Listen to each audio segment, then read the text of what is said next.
प्रथम प्रश्न है सीडीपी का, शुरू करते हैं 10 तारीख का। प्रश्न कहता है, सुनिएगा ध्यान से, निम्नलिखित में कौन सा सही नहीं है? कौन सा सही नहीं है? ये बोला कि विकास क्रमबद्ध और व्यवस्थित होता है, ये तो बात सही है। विकास केवल आनुवंशिकता से, यही गलत हो गया। 10% आनुवंशिकता काम करता है। नेक्स्ट है कि भाषा अर्जन के संदर्भ में निम्नलिखित में कौन सा चरण संवेदनशील है?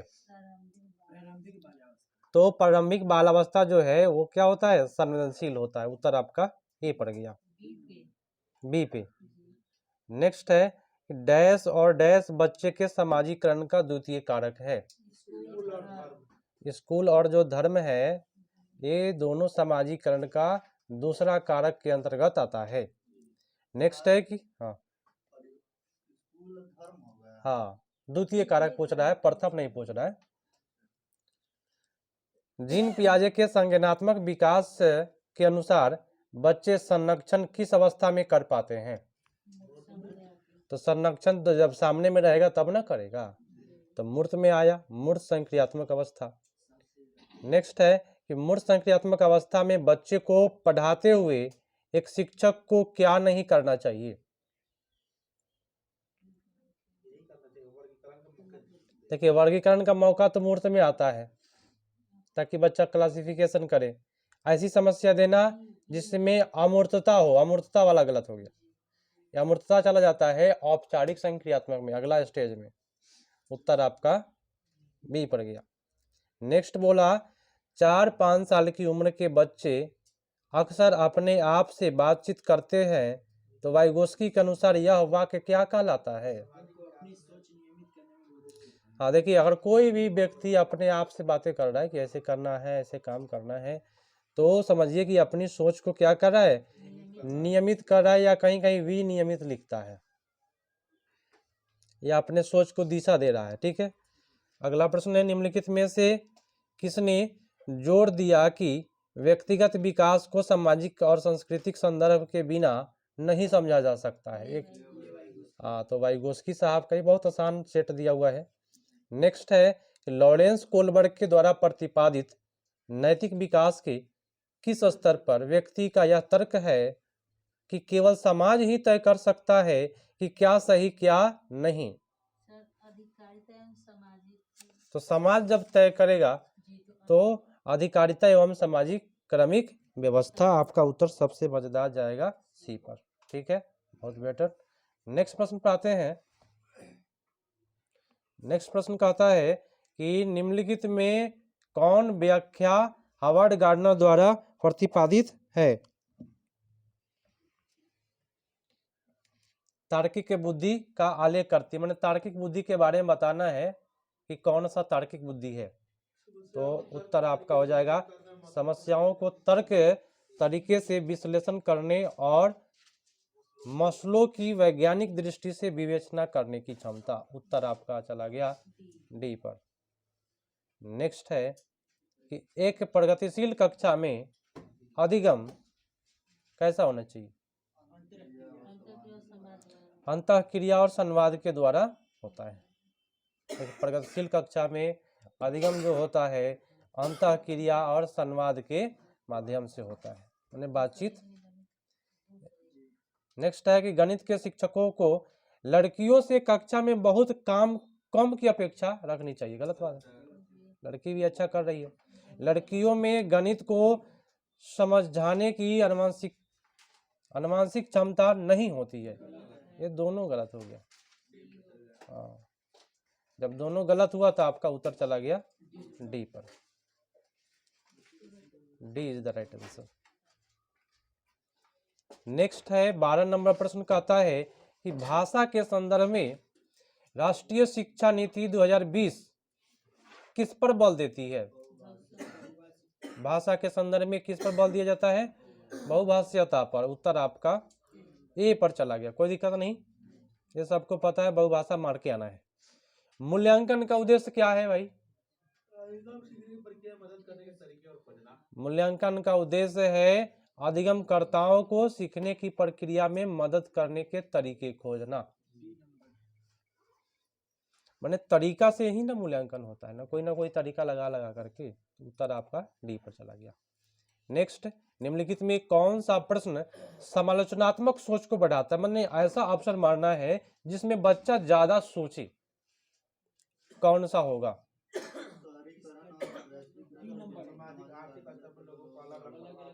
हाँ, मतलब कि सोचने वाला ऑप्शन इसमें आपका डी वाला है कि शहरीकरण और वैश्वीकरण के विभिन्न सामाजिक आर्थिक स्तर के लोगों पर अलग अलग प्रभाव और विश्लेषण करें।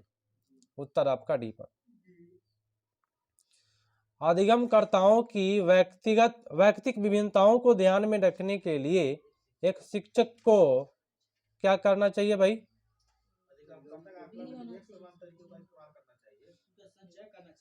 फर्स्ट में तो भाई वो उपेक्षा गलत हुआ।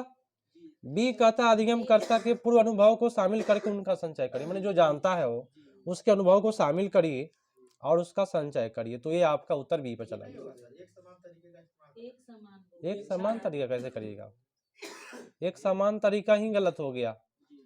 मानकीकृत पाठचर्या भी आपका गलत है। तो सबसे मजेदार आपका उत्तर बी। अच्छा, एक समावेशी कक्षा में 16 नंबर, एक समावेशी कक्षा में 16 नंबर का जवाब देना है सभी को कि क्या जाता है आपका सही। विद्यार्थी ज्ञान सामग्री के निष्क्रिय प्राप्त करता है। फर्स्ट क्या बोला? निष्क्रिय, जो एक गलत है। विद्यार्थी समता पूर्ण तरीके से बढ़ते और विकसित होते हैं। तो ये आपका सबसे अच्छा है, समता माने समान तरीके से। हाँ, और यहाँ पे भेदभाव की बात बोल रहा है सी में, और डी में क्या गलत है? बाधाओं को दूर करती तो ठीक ठाक ही था। अब पूरी तरह से है ना, ये गलत है।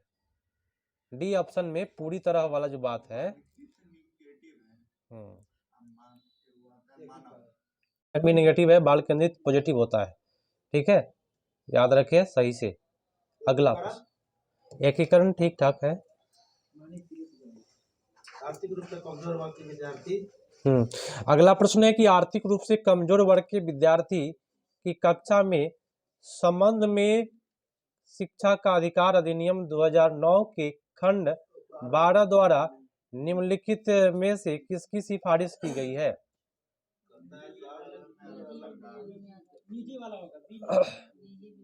हाँ, तो इसमें निजी विद्यालय में भी आरक्षण है। देखिए आजकल इतना जो प्राइवेट संस्था वाले जो टीचर लोग हैं उनके बारे में बता दें कि प्रत्येक कॉन्वेंट में गरीब के बच्चा को फ्री में पढ़ाना है। 10% 10 से 7% के लगभग में कौन पढ़ाता है भाई फ्री में, बिना पैसा के? समझ रहे हैं ना, वहाँ तक किताब का इतना दाम होता है कि मतलब कि एक गरीब आदमी को करना बड़ा मुश्किल है। 10% से प्रत्येक निजी विद्यालय में भी छूट दिया गया है, लेकिन कोई एडमिशन करा के नहीं रखता। हाँ, एक काम करता है, जो भी कन्वेंट वाले टीचर लोग होते हैं केवल कागजी मैनेज करके रखता है कि ये आर्थिक रूप से कमजोर है, मैं इसे फ्री में पढ़ाता हूँ, पैसा उसको अलग से लेते रहता है ताकि कोई अधिकारी आए तो उसको दिखाता है। निम्नलिखित में कौन सी अधिगम अक्षमता गणितीय गणना करने की अक्षमता से सीधे प्रभावित करता है? तो जिसको गणित में प्रॉब्लम होता है उसको क्या होता है? डिस्कलकुलिया। उत्तर आपका ए पर चला गया। नेक्स्ट प्रश्न है, नेक्स्ट प्रश्न कहता है कि विविध शिक्षक आवश्यकता वाले विद्यार्थियों को शामिल करने के लिए निम्नलिखित में किसकी आवश्यकता है? हाँ, लचीला पाठ्यक्रम रखिए ताकि सबको अच्छा लगे, है ना। फर्स्ट में क्या गलत है? निश्चित। सी में क्या? मानकीकृत। और पाठ्यपुस्तक केंद्रित भी गलत होता है आपका। विश करता है कि प्रतिभाशाली विद्यार्थियों की आवश्यकता को पूरा करने के लिए निम्नलिखित में कौन सी एक प्रभावी रणनीति है जिसमें प्रतिभाशाली विद्यार्थी की आवश्यकता को पूरा किया जा सके? उन्हें बहुत ही सरल और आसान प्रश्न गलत हो गया। देखिए जो प्रतिभाशाली है ना वो चुनौतीपूर्ण सोचता है कि कुछ भाई मजा आए, चुनौतीपूर्ण उसको कार्य सौंपेंगे। उत्तर आपका बी पर। विद्यार्थियों में अधिगम को सुसाध करते हुए शिक्षक को निम्नलिखित में से किस रणनीति से बचना चाहिए? नेगेटिव पूछ दिया। कौन होगा? हाँ, बचना बोले तो नेगेटिव, और नेगेटिव आए तो निष्क्रिय नकल। ये आपका उत्तर डी पर चला गया। अर्थपूर्ण अधिगम को सुसाध करने हेतु सूचना प्रसंस्करण का निम्नलिखित में कौन सा तत्व सहायक है? तो विस्तारण आपका उत्तर होगा। क्या होगा? विस्तार से कोई भी चीज को अगर बताइएगा या कोई बताता है तभी आपको अर्थपूर्ण अधिगम हो पाएगा, माने आप उसको समझ पाइएगा। नेक्स्ट है कि एक नए विषय पढ़ना शुरू करने से पहले एक शिक्षक के लिए यह योजना महत्वपूर्ण है। ये 4 चीज है, इस चारों में देखना है कि कौन सा योजना होगा सही, कौन कौन सही से बताए। बच्चे पहले से क्या जानते हैं, ये तो होना ही है। उसके बाद समान भ्रांतियां हो ही जाता है, कुछ न कुछ गलतियां। विषय सीखने के लिए पूर्वापेक्षा, विद्यार्थियों की पसंदीदा अधिगम शैली, माने कैसा पढ़ना चाहता है वो। उत्तर सबसे अच्छा डी पड़ गया। सीखने के लिए संरचनात्मक उपागम के द्वारा निम्नलिखित में से किसे बढ़ावा दिया जा सकता है? किसको बढ़ावा दे सकते हैं? तो प्रतिपादक, व्याख्या, रटकर। प्रतिपादक भी नहीं ठीक है, व्याख्या भी गलत है, रटकर। पूछताछ सबसे अच्छा है। संज्ञान बोले तो जानकारी, और जानकारी तभी किसी के बारे में मिलेगा जब आप पूछिएगा ना। नेक्स्ट है, एक शिक्षिका विद्यार्थियों से उनकी स्वयं की चिंताओं, चिंतन प्रक्रियाओं के बारे में सोचने के लिए कह रही है। वह विद्यार्थियों के बीच किस तरह के कौशल विकसित करने पर ध्यान केंद्रित कर रही है?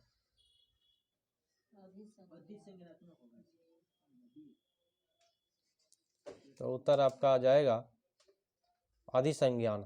सबसे मजेदार। घोषणात्मक गलत है, प्रतीकात्मक शब्द सब सही नहीं जाता है। 26 पर आइए। कहता है कि अक्षरों की एक लंबी श्रृंखला को याद और सार्थक भागों में समूहीकृत करके याद रखने की रणनीति क्या कहलाता है? नहीं, आज तो गया काम से, नहीं हुआ। देखिए सुनिए, आपका जो मोबाइल नंबर है कैसे याद किए? जैसे कि मेरा मोबाइल नंबर, हम तो नहीं बोलेंगे अभी, ऑनलाइन है, काफ़ी लोग सुन लेंगे, फ़ोन करने लगेंगे। तो आपका मोबाइल नंबर जो बोलते हैं, जैसे बोलते हैं क्या 99 304, खंड कर करके याद करते हैं ना भाई। तो खंड कर करके याद किया जाता है लंबा श्रृंखला को। कोई लंबा लेटर हो, जैसे कि बचपन में आप कभी कभी स्पेलिंग रटे हुईएगा बड़ा बड़ा लेटर, तो क्या करते हैं, आधा पहले फिर आधा फिर आधा, ऐसे करके, तो उसको कहते हैं खंडीकरण। माने लंबा चीज को याद करना हो तो खंड कर करके उसको याद करें। नेक्स्ट है कि नए स्पष्टीकरण तैयार करना, लक्ष्य प्राप्त करने के लिए पहले सीखे गए नियमों के सरल अनुप्रयोग से पढ़े जाना और परिणाम का मूल्यांकन करना निम्नलिखित में किसके महत्वपूर्ण भाग है? समस्या समाधान का ही है सब है, क्योंकि यहाँ पे लिखा हुआ है परिणामों का मूल्यांकन करना, जो क्या परिणाम आया उसका। ठीक है, उत्तर आपका सी पर। नेक्स्ट है, कहता है अभिकथन कि शिक्षकों की किसी संप्रदाय से संबंधित विद्यार्थियों द्वारा ग्रहण भ्रांतियों और वैकल्पिक अवधारणाओं की उपेक्षा करनी चाहिए। ये तो उपेक्षा कर दिया ना, तो इसलिए गलत हो गया। और कारण कहता है कि भ्रांतियां अत्यंत गलत होती है, तर्कहीन चिंतन प्रक्रिया दर्शाती है। तो भाई ये भी गलत हो गया। अत्यंत जो वर्ड होता है ये गलत होता है। भ्रांतियां जरूरी नहीं है कि गलत ही होता है, सबके मन में कुछ न कुछ भ्रांतियां है, तो दोनों आपका गलत हुआ। संवेगों से संबंधित समकालिक मनोवैज्ञानिक सिद्धांत संज्ञानात्मक और भावनात्मक प्रक्रिया के संबंध को किस तरह से देखते हैं? दोनों एक दूसरे से गूथे हुए, संज्ञान और संवेग। ठीक है, ये सबसे मजेदार है, बाकी तो आप समझ रहे हैं। और अंतिम प्रश्न है सीडीपी का, 14 मिनट में खत्म हुआ। विद्यार्थी सीखने के लिए प्रेरित महसूस करते हैं जब डैश कार्य करते हैं, वास्तविक दुनिया से, उनकी वास्तविक दुनिया से जब जोड़ेंगे तो वह प्रेरित महसूस करेगा, सोचेगा कि वाह हमारे घर के बारे में चर्चा चल रहा है, अब इसी पाठ में इसका पेडागोजी मैथ का कर लिया जाए क्या, ताकि दोनों आप लोग देख लीजिएगा लाइव। मैथ पेडागोजी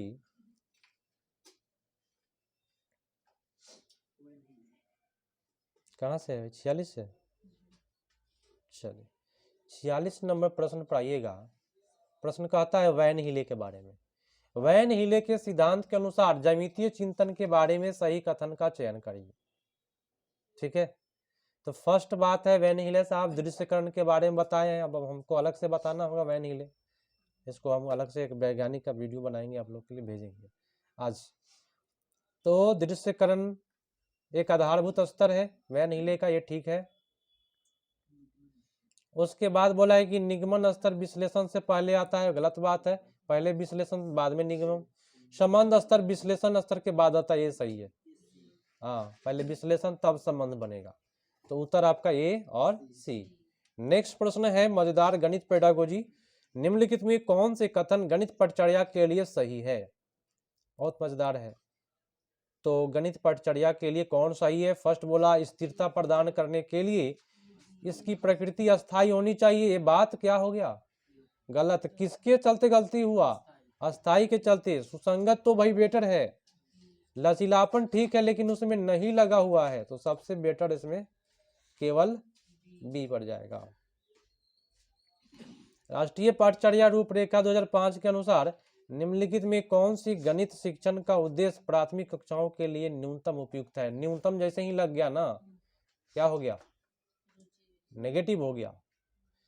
तो भाई गणित के प्रति रुचि विकसित, ठीक है। अनुमान लगाने वाला कौशल भी चलता है, नहीं बोले थे एक पार्टी आयोजित करिए, आप अपने साथी से पूछिए कितना पैसा लगा हुआ है।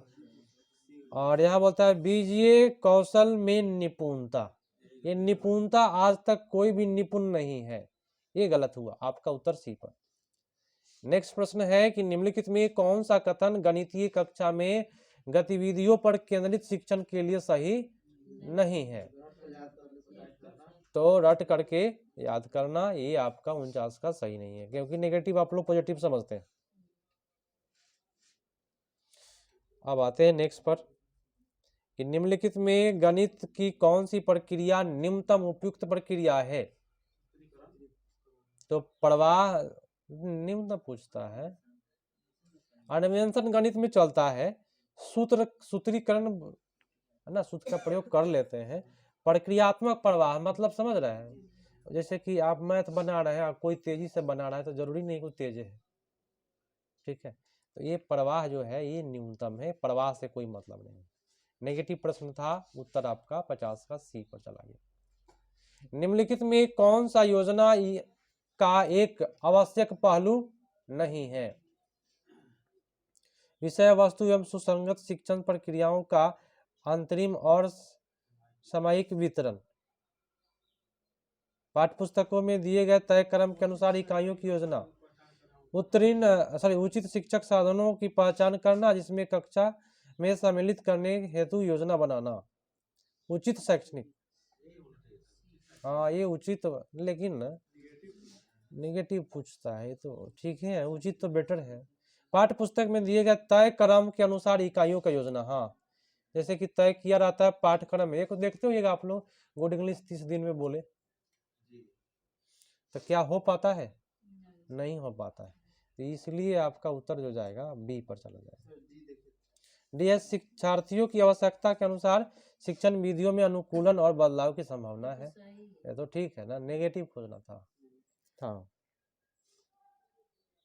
पकड़ना है कि नेगेटिव खोजा जाए कि क्या खोजा जाए। 25 गुने 18 गुने 4 को देखिए एक बच्चा क्या क्या किया है, इसको कैसे तूर फड़ किया है।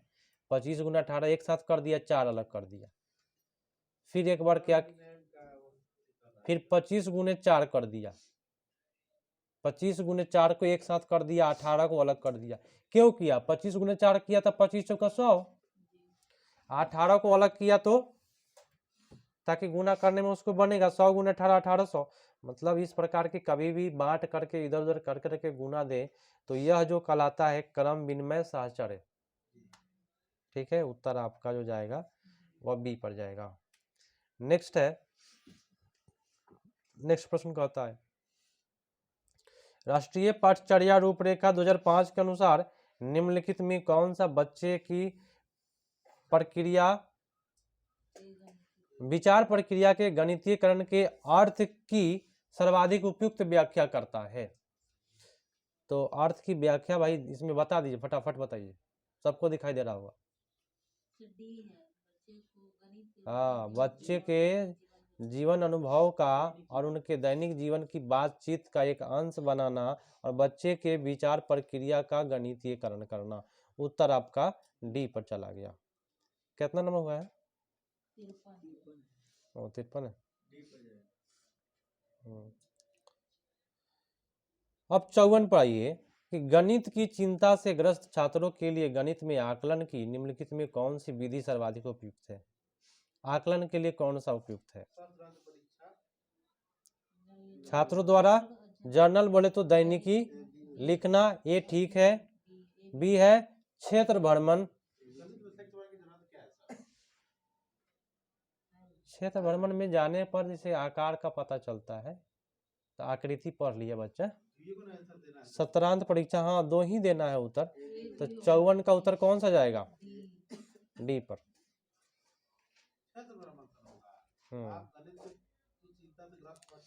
सुनिए, गणित में क्षेत्र भ्रमण इसलिए शामिल किया गया है क्योंकि जब बच्चा देखता है जैसे कुतुब मीनार को, तो शंकु टाइप का होता है थोड़ा सा, तो आकृति देख लेता है, इसीलिए क्षेत्र भ्रमण जरूरी है।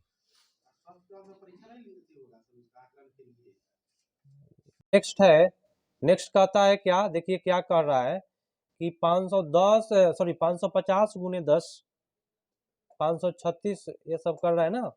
तो नीचे पढ़ते हैं प्रश्न क्या कर रहा है कि न्यूनतम उपयुक्त, हमें नेगेटिव प्रश्न बताना है। 55 का नेगेटिव उत्तर बताए क्या होगा?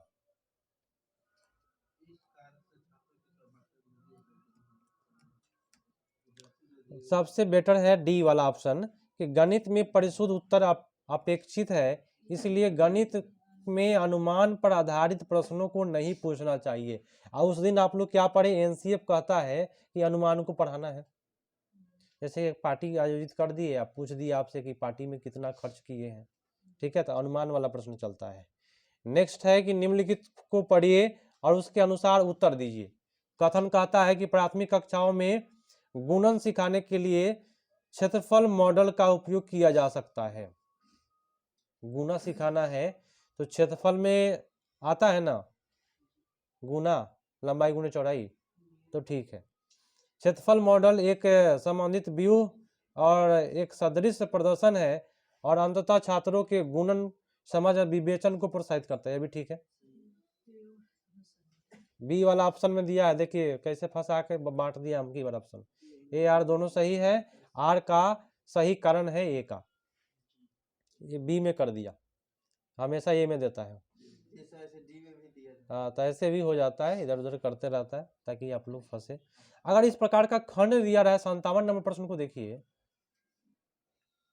तो सबसे ज्यादा उपयुक्त कौन सा होगा बताएं? यह छात्रों के मानसिक परिकलन और अनुमान लगाने के कौशल का आकलन करेगा।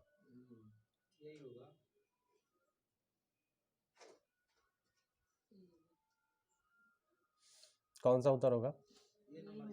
अनुमान न लगाएगा कि एक खंडवा में क्या भराएगा, ठीक है, उत्तर चला जाएगा आपका ए पर। नेक्स्ट प्रश्न है,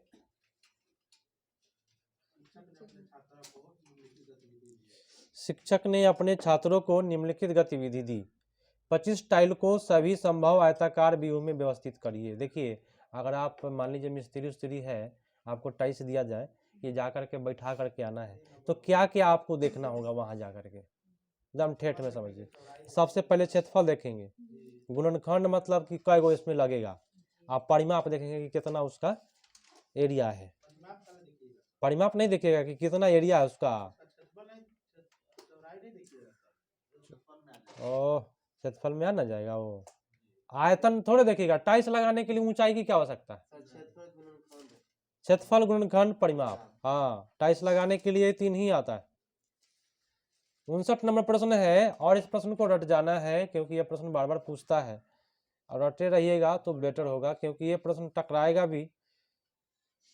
पहले क्या करेंगे, गतिक सिद्धांत, तब बोधात्मक परिवर्तन, तब गणितीय परितीयवर्ता, तब रचनात्मक सिद्धांत। ये स्टीफन क्रिस्टम साहब का है, न्यूमैन साहब का है शायद, ठीक है। तो उत्तर आपका सी पर जाएगा, इसको रट लेना होगा आपको। कोई इसका थ्योरी हम ऐसे बताने वाले हैं तभी जाकर के क्लियर होगा। 10 तारीख को आप लोग याद दिलाइएगा, एक बार हमारे पास पर्सनल मैसेज करिएगा कि सर थ्योरी वाला बुक है, कॉपी लेते आए, तो कॉपी हम लेते आएंगे, ठीक है। कल आपका बंद रहेगा, मॉर्निंग में हमको जाना है, तो कल बंद रहेगा आपका। अब देखिए मेरा क्या होता है। अंतिम प्रश्न है, पहले कर लेते हैं उसके बाद। निम्नलिखित में कौन सा अधिगम प्रतिफल एनसीईआरटी के अनुसार कक्षा 2 के अधिगमकर्ताओं से अपेक्षित नहीं की जा सकती?